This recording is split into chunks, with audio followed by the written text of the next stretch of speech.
혹시 우선 여쭤보고 싶은 게 이제 탄핵 기각에 대한 흉흉한 소문들이 있잖아요. 그런 거 들어보셨죠? 그거 탄핵 기각의 가능성에 대해서는 어떻게 보세요? 이 강물이 이렇게 굽이치기는 해도 이 바다로 가지 산으로는 안 갑니다. 이 강물은 끝내 바다로 가는 거지 산으로 가지는 않습니다. 지금 이 국면은 뭐 기각이냐 용인이냐 차원이 아니고 전체적으로 이제 국가의 어떤 운명을 가름하는 그런 법률적인 행위가 아니고 역사적인 행위이기 때문에 그건 그렇게 기각이 된다거나 그런 거는 결코 없을 겁니다. 만에 하나 100만 분의 1 그렇게 벌어지면 그동안 어떻게 해야 돼요? 일반 국민들은? 일반 시민들은? 이게 황당한 일이 벌어지면? 그 믿음을 가지세요. 믿음을. 사실은 이런 얘기 하더라고요. 이 판사들이 하는 말. 제가 이제 주로 판사들한테 말해 보러 왔거든요. 어려운 재판일 때 어떠냐고 마음이. 마지막 순간까지도 갈등한대요. 마지막 순간까지도.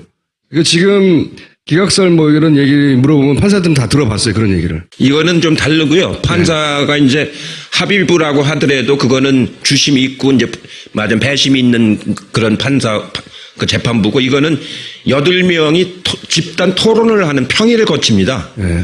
이제 어제부터 시작을 했죠. 8명이 문 잠그고서 연구관도 못 오고 비서도 못 들어오고 8분이 모여서 이제 집단 토론을 해서 그 의견을 자꾸 모아나갑니다. 의견을 자꾸 모아나가가지고 최종적으로 평결을 마지막 날 이제 해서 발표를 하게 되는 거기 때문에 혼자 고민하는 게 아니고 맞으면 8분이 같이 고민하는 그런 결과가 나중에 나옵니다. 물론 평결을 할 적에는 찬성도 있고 반대도 있겠지만 토론 자체는 8분이 함께 같이 합니다. 그렇기 때문에 이렇게 막 갑자기 마음이 변하거나 이런 그 평의가 진행되진 않아요. 그랬으면 좋겠는데.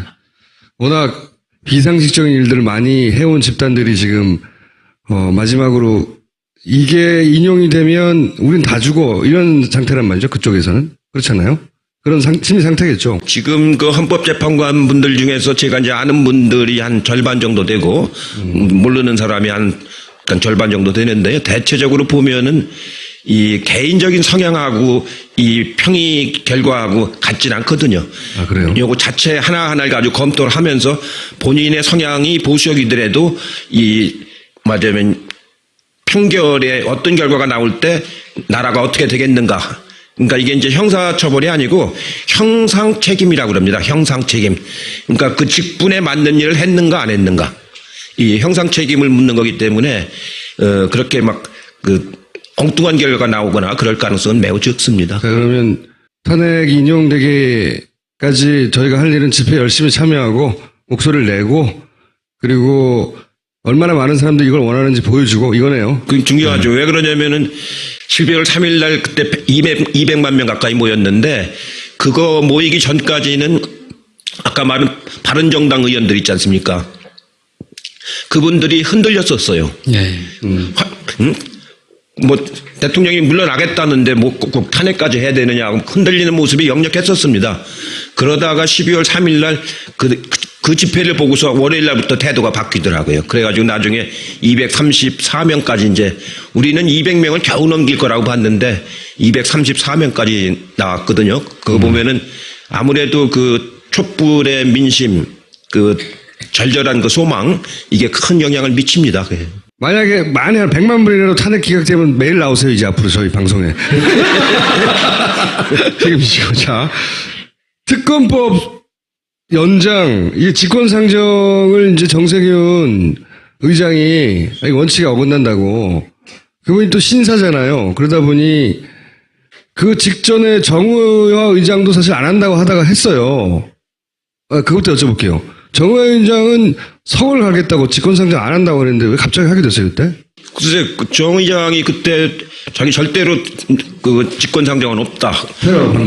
성을 바꾸더라도 자기는 안 하겠다. 근데 그렇게 하길래 상당히 결연한 의지를 가지고 있구나 했는데 그때 그 국정원장이 국회를 와가지고 한 30분간 그 정의장 방에서 만났어요. 만나고 나서 국정원장 돌아간 뒤에 한 20분 후에 테러방지법은 지금 국가가 비상사태이기 때문에 상정한다고 태도를 이렇게 바꿨거든요. 국정원장. 30분 동안 국정원장이 정 의장한테 무슨 말을 했는지는 아무도 지금 모르죠.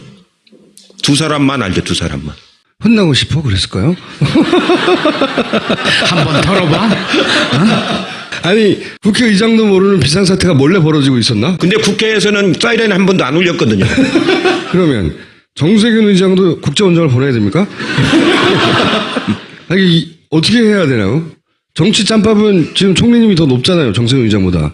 예, 지금 이제 그 대통령이 지금 유고 아닙니까? 대통령이 그 업무가 정지되기 때문에 사실은 지난번 테러방지법 통과할 그때보다는 지금이 더 말하자면 그 뭐랄까 비상사태라고 봐야 되겠죠. 정도의 차이인데 그것도 중요하지만 그 특검이 이제 중간에 중단됨으로써 말하자면 제대로 밝힐 걸 못 밝힌 대목들이 많지 않습니까? 우선 대통령 면담 조사를 한 번도 못했고 청와대 수색도 한 번도 못했고 이런 것들이 가장 중요한 부분을 못하고 지금 특검이 이제 70일이 끝났기 때문에 이걸 중단시킨다는 건 말하자면 그 아주 있을 수 없는 직권남용에 가까운 그런 거라고 봐야죠. 더군다나 그 사유 중에서 보면은 특검이 살아있으면은 대통령 선거에 영향을 준다. 그냥 30일 동안 살아있는 거 아닙니까? 특검이 추가로 더 한다면. 그러면 대통령이 지금 탄핵된다는 전제하에 얘기를 하고 있는 거 아니에요. 대통령이 탄핵된다는 얘기는 국정농단을 했기 때문에 더더구나 철저하게 수사를 해야 될 거 아닙니까? 그걸 막겠다는 이거든요. 그런 국무총리실에 어떻게 그런 논리를 만들었는지 제가 있을 때는 그러지 않았거든요. 그건 논리가 아니잖아요. 말이 안 되는 소리 아니에요. 네, 앞뒤가 안 맞죠. 일단 총리님이 국회의장이다. 그러면 직권상정 하시겠어요? 네, 저는 합니다. 네. 이거는 역사를 바로잡는 일이기 때문에 무슨 그 자그만 그 국회법의 문제가 아니고 역사를 바로잡는 정의를 세우는 일이기 때문에 그건 정치적인 책임을 져야 되는 일입니다. 그거는 무슨 법리라든가 여론이라든가 이런 차원으로 접근해서는 안 되고 내가 이 나라의 역사와 기강을 바로 잡겠다. 이렇게 해야 되는 거죠. 지난번에 추미애 대표가 이 자리에 오셔가지고 정세균 의장께서 직권상정 하시지 않겠습니까? 이러고 믿으라고 하고 가셨거든요. 이 처음 보는 일인데 이 새누리당을 제외하고 자유한국당을 제외하고는 다 몰려가서 직권상정 하라고 당대표하고 원내대표 갔어요. 그래도 안 한단 말이죠, 이 양반이. 어떻게 하면 할까요? 그건 이제 본인의 성향이 이제 그런데 좀 더 이제 국가의 지도자로서 책임감 있는 그런 마음을 가져야죠. 그 마음을 어떻게. 대통령의 직무가 정지된 적이 언제 있습니까? 우리나라에서. 옛날 그 이승만 대통령 때 빼놓고는. 그러니까 하야했지 않습니까? 그런 적이 그거보다 더 큰 국가적인 비상사태가 어디가 있어요. 이건 어떻게 보면 테러방지법하고는 차원이 다른 비상사태에 국가의 기강을 잡는 일이기 때문에 그거는 국회의장께서 그런 책임 있는 자세로 태도를 바꾸셔야 됩니다. 이거 어떻게 바꾸냐고 제가. 아니 한 30분 가서 만나시면 안 돼요? 아니 우리 의원들도 가서 얘기도 하고 당 대표들도 가서 얘기도 하고 저도 개인적으로 또 이제 만나서 얘기를 좀 하려고 그래요. 그렇게 해서. 아직 안 만나셨구나. 예. 아니 공식적인 지도부가 해야지 제가 뭐라고 지금 거기 나서서 그걸 하겠어요. 아니 어둠의 세력 가가지고. 우선 공식적인 지도부가 하고 그러고서 이제 그게 이제 여의치 않다 하면 또 이제 여의치 않을 때. 아, 정상정본 방법으로 안 되는구나. 이제 어쨌든 자유한국당은 의사 일정에 합의를 안 해줄 가능성이 높잖아요. 그러니까 직권상정이 필요한 거죠. 그렇죠. 거기서 의사일정 합의해주면 직권상정이 필요가 없죠. 왜냐하면 그 국무총리 탄핵은 대통령 탄핵하고 달라서 대통령은 과반수 이상이 발의를 하고 3분의 2 이상 200명 이상이 찬성을 해야 이제 탄핵이 되는 건데 국무총리는 3분의 1 이상이 그러니까 100명 이상이 발의를 하고 우리 당만으로도 발의는 할 수 있어요. 거기에 또 이제 과반수가 찬성하면 탄핵이 되는 거거든요. 네, 탄핵도 엮여 있죠. 그게 좀 이론이 있지 않나요? 대통령 권한대행이기 때문에. 아니 헌재로 그게 가야 아니고 된다. 권한대행이라는 직함은 없습니다. 지금 의미를 쓰고 있는 거예요. 헌법에 보면은 대통령과 국무총리와 국무위원만 있는 거지 직무대행이라는 건 없고 대통령이 고리될 시에는 국무총리가 대통령의 권한을 대행한다. 서술형으로 되어 있습니다. 명패에 보면 대통령 권한대행 이렇게 써서 명패를 이렇게 놨던데 그거는 불법입니다. 저거는. 그 양반은 시계도 시계도 만들었죠. 예, 시계도 그렇게 했는데. 시계도 그렇게 했대요. 그거는 저도 권한대행을 여러 번 할 뻔했지 않습니까? 보면 헌법에 직함이 없어요. 없어. 그렇네요. 그거는 임의로 쓰는 겁니다. 임의로. 그러니까 말하기 쉽게 권한대행 이게 임의로 그냥 비공식적으로 쓰는 건 모르지만 명패도 만들고 시계도 만들고 그런 거는 월권이에요. 월권. 그럼 총리는 해임 결의를 하는 건가요?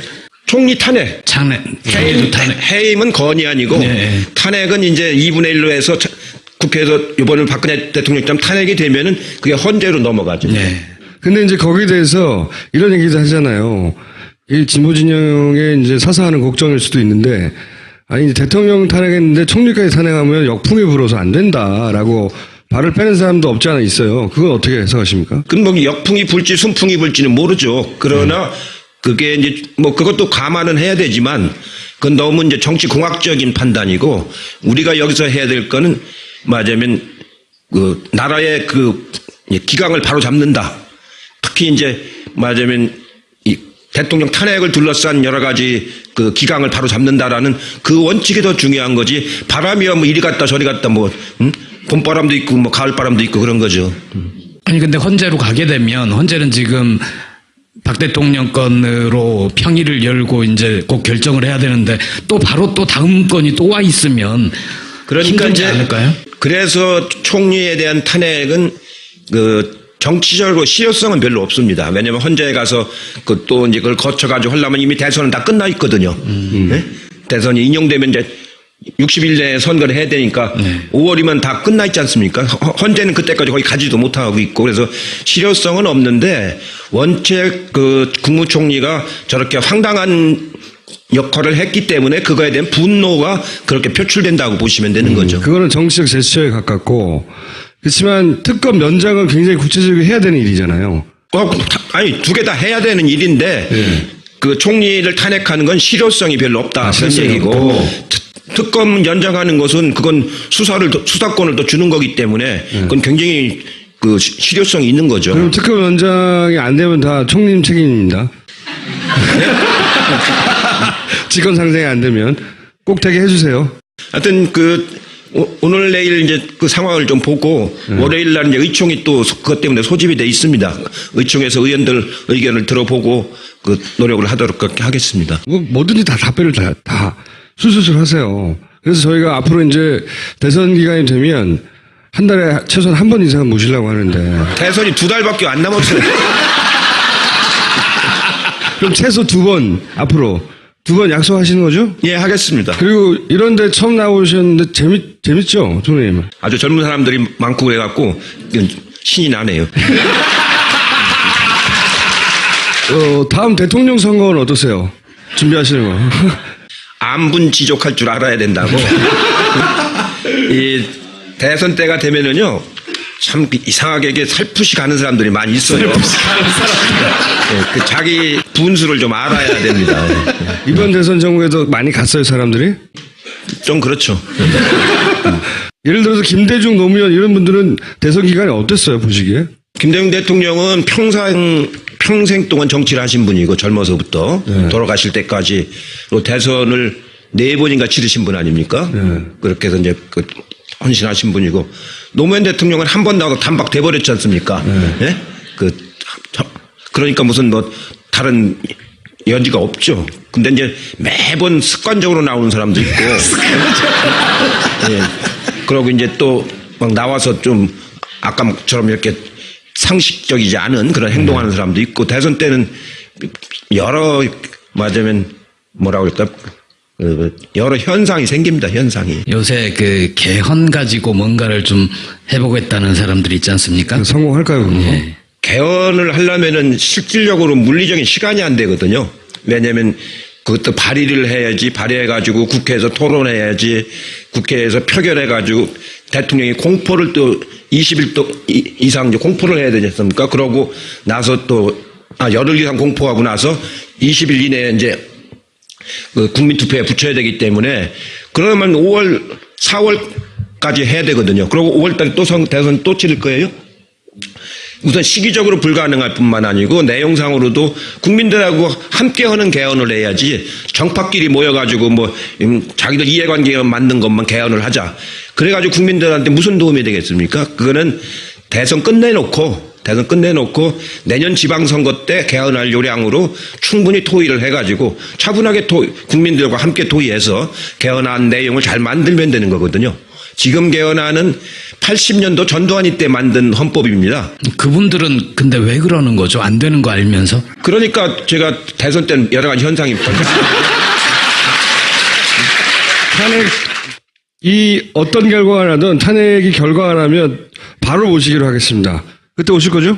예, 하겠습니다. 자, 감사합니다. 이 개인적인 성향하고 이 평의 결과하고 같진 않거든요.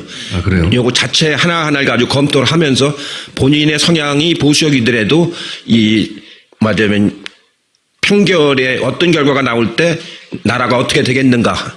그러니까 이게 이제 형사처벌이 아니고 형상 책임이라고 그럽니다. 형상 책임.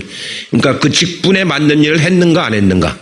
이 형상 책임을 묻는 거기 때문에 그렇게 엉뚱한 결과가 나오거나 그럴 가능성은 매우 적습니다. 자, 그러면 탄핵 인용되기까지 저희가 할 일은 집회 열심히 참여하고 목소리를 내고 그리고 얼마나 많은 사람들이 이걸 원하는지 보여주고 이거네요. 그게 중요하죠. 왜 그러냐면은 12월 3일 날 그때 200만 명 가까이 모였는데 혹시 우선 여쭤보고 싶은 게 이제 탄핵 기각에 대한 흉흉한 소문들이 있잖아요.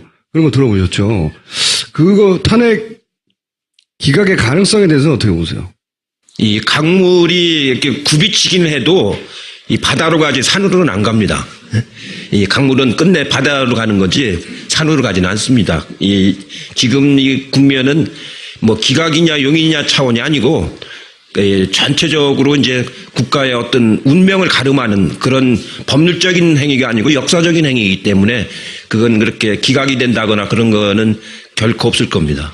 만에 하나 100만 분의 1 그렇게 벌어지면 그동안 어떻게 돼요? 일반 국민들은? 일반 시민들은? 이게 황당한 일이 벌어지면? 그 믿음을 가지세요. 믿음을. 그거 모이기 전까지는 아까 말한 바른정당 의원들 있지 않습니까? 그분들이 흔들렸었어요. 예. 뭐 대통령이 물러나겠다는데 뭐 꼭 탄핵까지 해야 되느냐 흔들리는 모습이 역력했었습니다. 그러다가 12월 3일 날 그 집회를 보고서 월요일 날부터 태도가 바뀌더라고요. 그래가지고 나중에 234명까지 이제 우리는 200명을 겨우 넘길 거라고 봤는데 234명까지 나왔거든요. 그거 보면은 아무래도 그 촛불의 민심, 그 절절한 그 소망 이게 큰 영향을 미칩니다. 그게.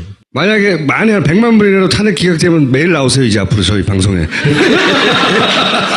책임지시고. 자, 특검법 연장. 최종적으로 평결을 마지막 날 이제 해서 발표를 하게 되는 거기 때문에 혼자 고민하는 게 아니고 맞으면 8분이 같이 고민하는 그런 결과가 나중에 나옵니다. 물론 평결을 할 적에는 찬성도 있고 반대도 있겠지만 토론 자체는 8분이 함께 같이 합니다. 그렇기 때문에 이렇게 막 갑자기 마음이 변하거나 이런 그 평의가 진행되진 않아요. 그랬으면 좋겠는데. 워낙 비상식적인 일들을 많이 해온 집단들이 지금 마지막으로 이게 인용이 되면 우린 다 죽어 이런 상태란 말이죠. 그쪽에서는. 그렇잖아요. 그런 심리 상태겠죠. 지금 그 헌법재판관 분들 중에서 제가 이제 아는 분들이 한 절반 정도 되고 모르는 사람이 한 절반 정도 되는데요. 대체적으로 보면은 사실은 이런 얘기 하더라고요. 이 판사들이 하는 말. 제가 이제 주로 판사들한테 말해보러 왔거든요. 어려운 재판일 때 어떠냐고 마음이. 마지막 순간까지도 갈등한대요. 마지막 순간까지도.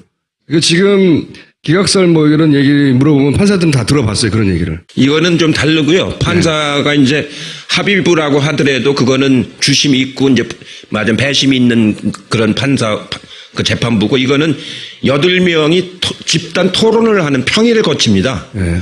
이제 어제부터 시작을 했죠. 8명이 문 잠그고서 연구관도 못 오고 비서도 못 들어오고 8분이 모여서 이제 집단 토론을 해서 그 의견을 자꾸 모아나갑니다. 의견을 자꾸 모아나가가지고